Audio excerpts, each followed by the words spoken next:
itu bentukan gadis gitu guys. Jadi ketika udah sampai di dadanya si Zack, itu si perempuan tuh kayak gitu, kayak kesakitan gitu guys, kayak nggak bisa masuk, entah kenapa dia nggak bisa masuk pokoknya.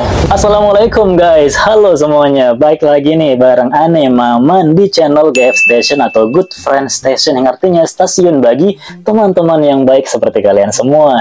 Nah, jadi untuk mengakrabkan diri nih, biar semakin akrab, teman-teman bantu dong channel kecil ini supaya makin berkembang lagi ke depannya dengan cara mengklik tombol subscribe yang ada di bawah, dan pastikan juga untuk menekan tombol notifikasinya, yaitu tombol lonceng ya, supaya nanti kalau Ane membuat video baru, teman-teman semua bisa tahu kapan Ana upload videonya ke YouTube. Nah, jadi pada kesempatan kali ini nih, saya atau Ane ya, Ane aja ya.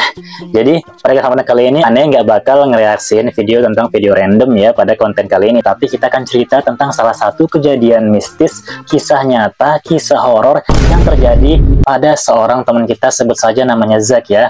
Karena emang di sini Zack ini adalah nama samaran yang tentunya untuk menjaga privasi dari teman kita tersebut. Nah, Zack ini pada saat itu adalah murid di salah satu sekolah menengah pertama SMP ya, tapi ini adalah sistemnya pondok pesantren. Jadi walaupun dia SMP, tapi tetap pondok pesantren, dia tinggal di situ, si Zack makan di situ, si Zack istirahat, beraktivitas, belajar, dan segala macam itu semuanya ada di pondok pesantren ini. Pondok pesantren ini adalah pondok baru yang memang si Zack itu aja angkatan ketiga loh, jadi memang masih sangat baru. Kejadian horor ini terjadi ketika kelas 3 sudah out. Karena memang pada saat itu kelas 3 sudah melakukan ujian nasional dan hanya menyisakan kelas 1 dan kelas 2 saja. Jadi makin sepi tuh suasana pondok pesantrennya. Karena memang pondok baru, jadi murid-muridnya nggak begitu banyak teman-teman ya. Bayangkan aja tuh, si Zack aja hanya ada 12 orang di kelasnya. Jadi benar-benar sepi teman-teman. Dan pondoknya emang nggak terlalu luas, tapi nggak sempit juga, nggak yang kecil banget juga. Jadi agak ngeri gitu loh suasananya ketika lagi sepi-sepinya gitu ya. Karena memang pondok pesantren ini dulunya adalah bangunan sekolah menengah atas yang sudah tidak digunakan lagi, tapi itu udah zaman dulu banget, ada sekitaran belasan atau mungkin puluhan tahun tidak digunakan kembali, dan tiba-tiba digunakan kembali karena dibeli atau dikelola oleh yayasan baru atau pengelola dari pondok pesantren yang sekarang si Zack ini sekolah di sini. Tapi masih ada bangunan-bangunan lama yang memang belum diganti, jadi masih pakai bangunan itu sebagiannya ya. Makanya sensasi vibe zaman dulunya itu masih kerasa gitu guys. Nah, jadi sebelumnya Ane mau ceritain dulu tentang orang-orang yang memang ada dalam cerita ini, biar teman-teman nanti nggak bingung ya. Yang pertama si Zack itu sendiri, dia kelas 2 SMP pada saat itu di pondok pesantren yang ada di Tanah Lombok. Cuman kita nggak sebut juga nama pondoknya untuk menjaga privasi dari pondok tersebut, yang memang sampai sekarang ini masih eksis pondoknya. Dan orang yang kedua sebut saja namanya si Ubay ya. Si Ubay ini adalah orang yang memang cinta banget sama K-pop ya. Dia suka banget nyanyi-nyanyi lagu K-pop. Ketika dia datang ke sekolah, dia menginfluence teman-temannya tuh untuk suka K-pop, untuk suka boyband dan girl band K-pop ya. Jadi dia tuh sukanya nyanyi sana sini pakai bahasa Korea. Dan dia ini orangnya itu emang sering begadang guys. Jadi kalau malam itu kadang-kadang dia nongkrong sama teman-temannya di depan kelas atau di mana gitu ya, untuk menikmati waktu di pondok pesantren. Kemudian karakter yang ketiga ini adalah teman sekelasnya si Zack, sebut saja namanya si Amir ya. Nah, si Amir ini kebetulan satu asrama bareng si Zack, bareng si Ube juga. Jadi mereka itu di pondok itu terbagi menjadi 3 asrama. Kebetulan banget makanya nih mereka bertiga ada di satu asrama. Kemudian ada juga satu tokoh lagi yang namanya, anggap aja di sini namanya Pak Waluyo. Nah, Pak Waluyo ini adalah satpam atau security ya, yang memang tugasnya itu adalah menjaga keamanan. Kadang dia juga ngeronda di situ untuk menjaga patroli malam. Jadi kadang-kadang keliling juga tuh di sekitaran pondok seperti itu. Dan pada malam harinya ketika sudah tepat pukul 10 malam, dimana emang waktu dari santri-santri untuk tidur, jadi lampunya dimatikan gitu guys, dipadamkan. Tapi walaupun lampu dipadamkan, tetap tuh mereka itu ngobrol satu sama lain di atas ranjang mereka masing-masing. Jadi ini yang perlu teman-teman tahu, si Zack ini ada di ranjang atas deket jendela guys, deket jendela ya. Kemudian di sebelah sininya itu ada ranjang juga. Nah, jadi kayak gini dia guys. Di sini si Zack, di sini jendelanya. Di sini ranjangnya si Ubay, dia juga di bagian atas. Dan ada ranjangnya si Amir di bawah ya. Kemudian kita flashback lagi ketika lampu belum dimatikan, si Zack ini dan teman-teman tuh nongkrong di ranjangnya si Amir. Jadi mereka itu kayak ngumpul bicara-bicara, cerita-cerita. Nah, ketika si Zack dan si Amir juga teman-teman yang lain lagi kumpul tuh, ada kayak nyamuk yang mau masuk ke telinga kiri si Zack. Tapi nggak tahu kenapa nyamuk ini tuh kayak pengen masuk ke telinga kiri terus gitu loh. Akhirnya ketika jam 10 malam, mereka kembali ke ranjang masing-masing dan matikan lampu. Si Zack naiklah tuh ke ranjangnya. Tapi si Ubay karena emang orangnya suka begadang, dia emang lagi di luar, lagi nongkrong di depan-depan kelas gitu kan, di taman-taman sekolah sama teman-teman yang lain, sampai larut malam. Sampai lampunya dimatikan, si Ubay ini masih belum datang. Karena emang si Ubay ini kadang-kadang tidur di ranjangnya, kadang-kadang juga enggak. Cuma emang si Ubay ini orangnya agak jorok guys, jadi ranjangnya itu suka berantakan, banyak baju-bajunya yang berserakan, selimutnya nggak dirapikan, nggak dilipat. Dan ya gitulah pokoknya orangnya. Selain tadi dia pecinta K-pop atau K-popper. Setelah dimatikan lampu, tapi kan tetap tuh keasikan, masih tetap cerita walaupun di ranjang masing-masing. Dan ada suatu momen ketika si Zack ini masih bercerita, namun ternyata keadaannya itu udah sepi guys. Teman-teman si Zack ini udah pada tidur ternyata semuanya. Jadi tinggal si Zack yang masih sendirian bangun di situ, yang masih belum tidur. Si Zack ini melihat keadaannya udah gelap, kemudian juga teman-temannya udah pada tidur. Akhirnya si Zack juga pun ingin untuk tidur ya. Jadi si Zack tarik selimut. Cuman memang karena keadaannya agak panas ya, agak gerah, jadi si Zack ini tetap membuka jendela. Dia berbaring tidur ke arah jendela gitu guys. Ketika si Zack ini udah mau masuk ke dalam mimpi, tiba-tiba itu ada kayak garis benang yang lewat dalam benaknya si Zack, kayak ses gitu.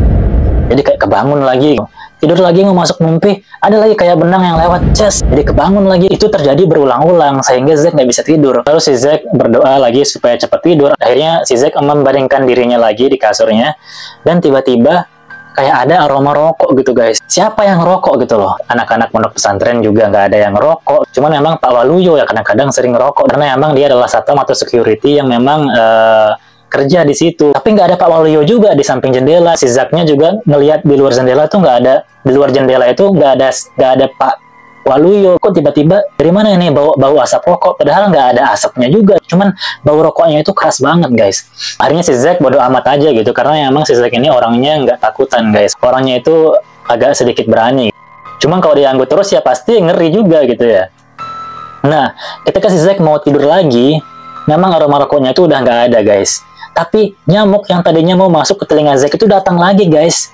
Jadi nyamuk itu datang ke telinga kirinya si Zack dan mau masuk lagi. Itu berdenying keras banget suara nyamuknya. Nying, nying. Jadi si Zack itu kayak langsung kayak mengusir nyamuk itu. Kok ngapain sih nyamuk ini ganggu-ganggu? Orang mau tidur, orang mau istirahat kok malah datang, dan kenapa harus mau masuk ke dalam telinga yang kiri? Akhirnya si Zack ini menarik selimutnya dan langsung menutup wajah dan kepalanya supaya nyamuk ini nggak bisa masuk. Tapi tiba-tiba ada suara nyanyian gitu guys. Tiba-tiba ada suara nyanyian yang datang, semakin besar suaranya masuk ke dalam kamar. Dan lagu itu adalah lagu Korea guys. Suaranya itu familiar banget, yaitu suaranya si Ubay.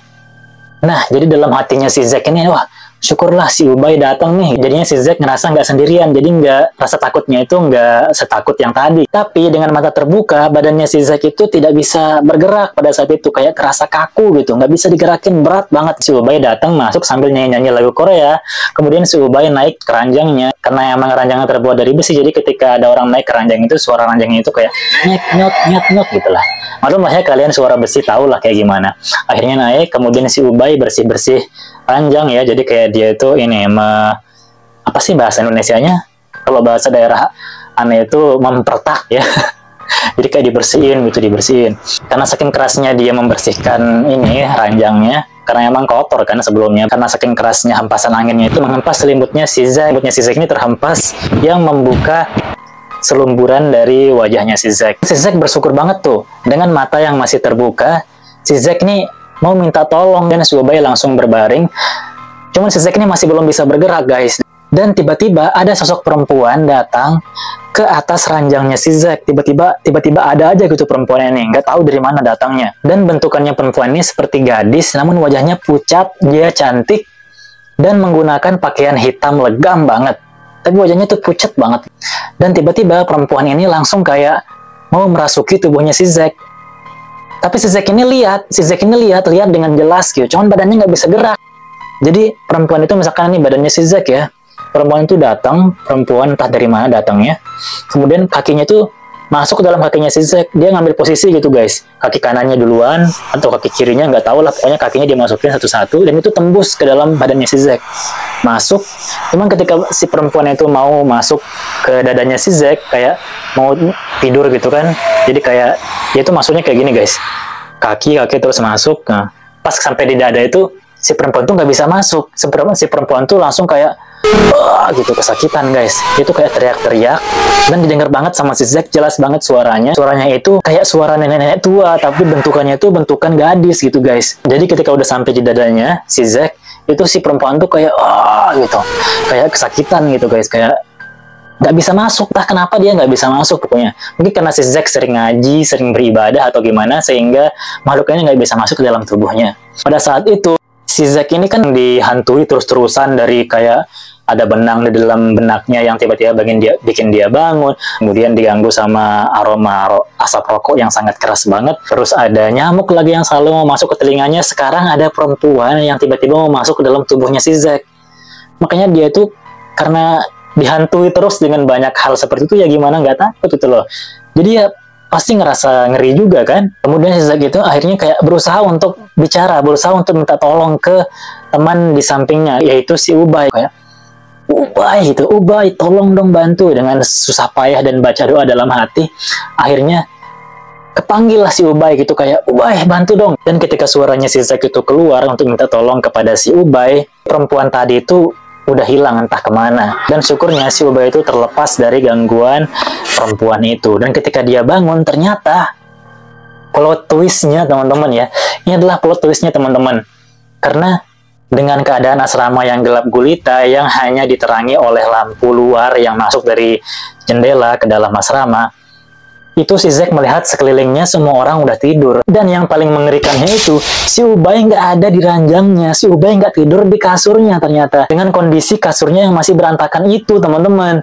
Makanya si Zack itu langsung kaget gitu, shock. Padahal tadi itu jelas banget suara nyanyian dari si Ubay.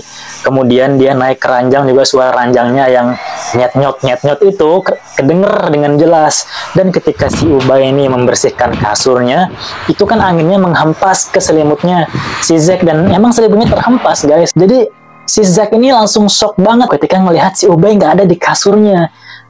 Tadi itu suara siapa? Siapa yang nyanyi? Siapa yang naik ke ranjang? Kok bisa? Kemudian si Zack ini bodo amat lah, walaupun dia takut, dia udah baca doa, dia tidur lagi berbaring di kasurnya. Tiba-tiba nyamuk itu datang lagi guys. Nyamuk itu berdenying lagi ke telinga si Zack, ingin masuk ke telinga sebelah kiri. Loh, kok bisa-bisanya nyamuk itu datang lagi dan lagi. Akhirnya karena memang gangguannya terus-terusan terjadi, si Zack ini pun akhirnya ngerasa takut banget. Si Zack pun langsung turun dari ranjangnya dan langsung menuju ranjangnya si Amir. Langsung tuh dia bangunin Amir. Mir bangun, Mir bangun. Terus sana dikit, gue mau turun di sini katanya. Si Zack pun langsung ambil selimutnya si Amir juga. Mereka selimutan bareng. Jadi malam itu si Zack selumburan. Tapi anehnya nyamuk itu datang ke ranjangnya si Amir buat mau masuk ke telinganya si Zack. Dalam keadaan selumburan tuh suara nyamuknya itu kedengeran parah guys. Besar banget suaranya. Jadi si Zack selumburan sampai akhirnya ketiduran dan bangun pada pagi hari, yang membuat si Amir ini bertanya-tanya, kenapa sih semalam kamu itu ganggu aneh gitu, kenapa Allah bikin gue kesel gitu, karena ngagetin tengah malam tiba-tiba tuh disuruh minggir, disuruh buat bagi selimut dan segala macam. Jadi pagi itu langsung si Zack dan teman-teman yang lain tuh cerita tentang kejadian semalam. Begitulah ceritanya guys. Itu adalah kejadian horor yang gak pernah bisa dilupakan oleh si Zack sampai sekarang. Dan si Zack pun masih bertanya-tanya, kok bisa ada sosok yang ganggu dia dan perempuan yang mau masuk dalam tubuhnya. Menurut teman-teman, makhluk itu apa guys? Dan teman-teman semuanya pernah ngalamin kejadian serupa, atau mungkin pernah dengar atau pernah tahu ada teman atau kerabat kalian juga yang pernah mengalami hal yang serupa? Sampaikan di kolom komentar ya, karena emang kejadian ini bener-bener mind blowing ya, karena ini adalah kisah nyata guys. Ini kisah nyata yang benar-benar terjadi. Nah, jadi gitu guys ya, itu aja cerita kita pada kesempatan kali ini. Sorry ya kalau ceritanya mungkin agak sedikit belibet gitu. Tapi yang jelas ini Anda di sini mau menghibur kalian semua. Semoga kalian terhibur. Thank you banget udah support channel ini. Jangan lupa untuk subscribe. So kita ketemu lagi di konten-konten berikutnya. Bye guys.